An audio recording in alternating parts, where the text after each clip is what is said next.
আজ 19শে ফেব্রুয়ারি। আজ শিবাজি মহারাজের জন্মদিন। ঔরঙ্গজেবের কাছে আগ্রা দুর্গে বন্দী হয়েও ছদ্মবেশে সেখান থেকে পালিয়ে যাওয়া, কিংবা আফজল খানকে বাঘ নখ দিয়ে হত্যা করার মধ্য দিয়ে দাক্ষিণাত্যের রাজনৈতিক ইতিহাসে নিজের বীরত্ব ও সাহসিকতার পরিচয় দিয়েছিলেন ছত্রপতি শিবাজি মহারাজ। মারাঠাদের নেতা শিবাজি মুঘলদের বিরুদ্ধে মারাঠা শক্তিকে এক অন্যতর উচ্চতায় নিয়ে গেছিলেন। আজ নিকোলাস কোপার্নিকাসের জন্মদিন। মানব সভ্যতার সেই শুরু থেকে চলে আসা একটি ধারণা এক নিমেষে গুঁড়িয়ে গেছিল তার একটি মতবাদে।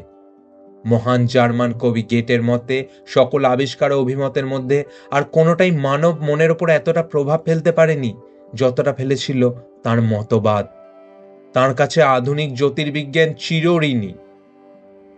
আজ রানী রাসমণির মৃত্যুদিন। 18 শতকের বাংলায় দক্ষিণেশ্বর কালী মন্দির প্রতিষ্ঠা করে ইতিহাসে স্মরণীয় হয়ে আছেন রানী রাসমণি।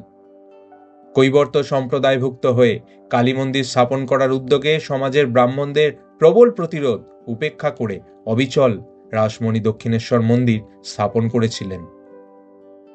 আজ পঙ্কজ কুমার মল্লিকের মৃত্যুদিন।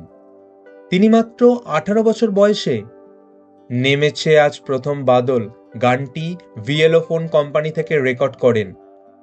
রবীন্দ্রসঙ্গীতকে জনপ্রিয় করে তোলার কাজে তিনি গুরুত্বপূর্ণ ভূমিকা পালন করেছিলেন। আজ গোপাল কৃষ্ণ গোখলের মৃত্যুদিন।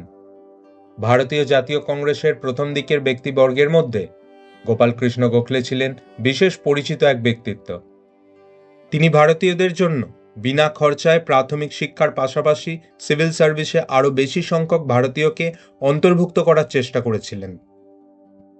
আজ থেকে রমজান মাস শুরু। এই মাসে মুসলিমরা ভোর থেকে সূর্যাস্ত পর্যন্ত রোজা রাখে। ভোরের সেহরি করে এবং সন্ধ্যায় ইফতার দিয়ে রোজা ভাঙে।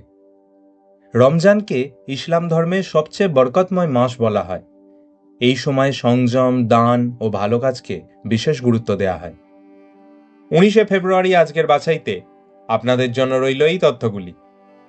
এই তথ্যগুলো বিস্তারিত পড়তে সববাংলায়.com সাইটে আজকের বাছাই পোস্টটি পড়ুন এবং আজকের দিনের আরও অনেক তথ্য জানতে আজকের দিনে বিভাগ দেখুন। এই রকম তথ্যমূলক রিল আরও পেতে সব বাংলা ফেসবুক পেজটি ফলো করুন এবং সব বাংলায় ব্লগ ইউটিউব চ্যানেলটি সাবস্ক্রাইব করুন।